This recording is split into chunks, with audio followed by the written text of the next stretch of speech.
Hey there, fellow lean maniacs. Today we're going to talk about value added versus non-value added. But we can't really do that without getting into the details of the 7 deadly wastes. But before we get really into it, let's have a little bit of fun. How much of your day do you think is value added? Now, I know most of you are going to say you do between 65 and 95% value added in your day, when in fact it's more like 3% value added and 97% non-value added. Now, before you get all depressed or defensive on me, let's take a look at what non-value added actually means. Now, if this teeny weeny little slice of this pie represents value added, which is about 3%, then that must mean all of those other pieces of the pie represent non-value added activity, which is what we commonly refer to as waste. Now, waste is a pretty broad term, so we're going to break it down to something that we commonly refer to as the 7 deadly wastes, so we can truly understand what that non-value added activity looks like. Our first deadly waste is transportation, and quite simply explained, that is the movement of something from one position or place to another. Here's a perfect example of transportation: moving product around our warehouse with a forklift and a driver. But it's important to note that it's even transportation waste even when there's no human attached to it and it's moving all by itself on a conveyor. The next deadliest waste is inventory. What? Wait, how can inventory be considered waste? I know, value-added discussions always get a little confusing and maybe even a little heated before we get clarity. Hang in there, I promise it will all be worth it. There are many different types of inventory, including raw material, work in process, finished goods, and even obsolete inventory.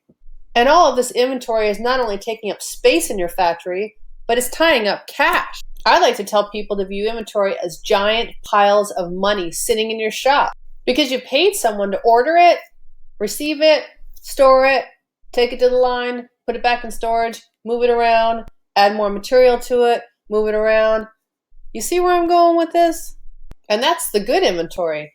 What about the obsolete inventory that you can no longer use, but you can't bring yourself to throw out? And then we get to the end of the process and we have these finished goods and shipping, your most expensive inventory, the biggest pile of cash on your floor. I think it's time to clarify that we're not saying that your waste is complete garbage.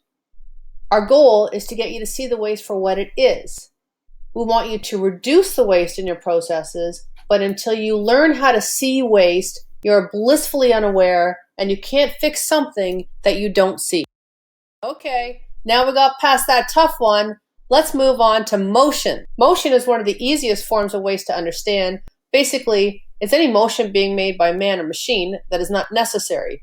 For example, walking to get a tool, reaching too far for components, or maybe it's a machine that's moving unnecessarily during a process. Let's move on to waiting. That's right, waiting is considered waste, and that could be as simple as a person waiting for parts or even instructions.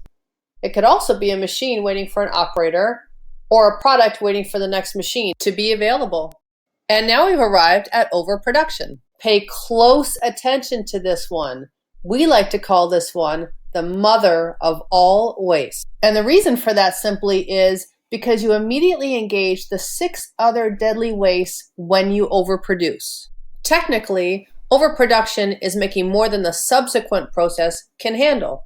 An easy way to tell if you're overproducing is if there's work in process in between your work cells or being stored off to the side. Next stop on our waste wheel is overprocessing. And this is doing anything to your product that your customer isn't paying for. It's also anything you're doing that's unnecessary, like searching for tools or information, making a higher quality product than your customer expects, or even using the wrong tool for the job. And last but not least, we have defects. A defect is anything that is less than the quality promised to the customer. And this one is way more impactful than you may realize. Defects cause massive interruptions in your factory, and a great way to ensure that we make more is to put a rush on that remake.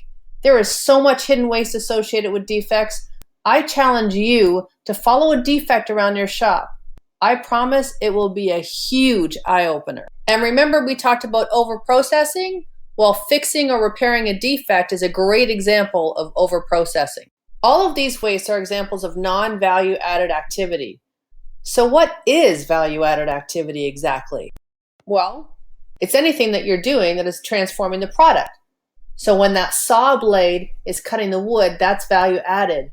Or when the product is being assembled, or when the press is cycling, or when you're applying that top coat. A great way to get a handle on this is to watch your processes. You'll quickly be able to determine the difference between value added and non-value added. Well, that wraps up our high-level view of value added and waste. Remember, we're not looking to eliminate waste. All you have to do is learn to see waste and make a commitment to reducing it. And if you want to take Lean to another level, grab a seat in our online training classroom and access the tools that we've created to make your Lean life easier.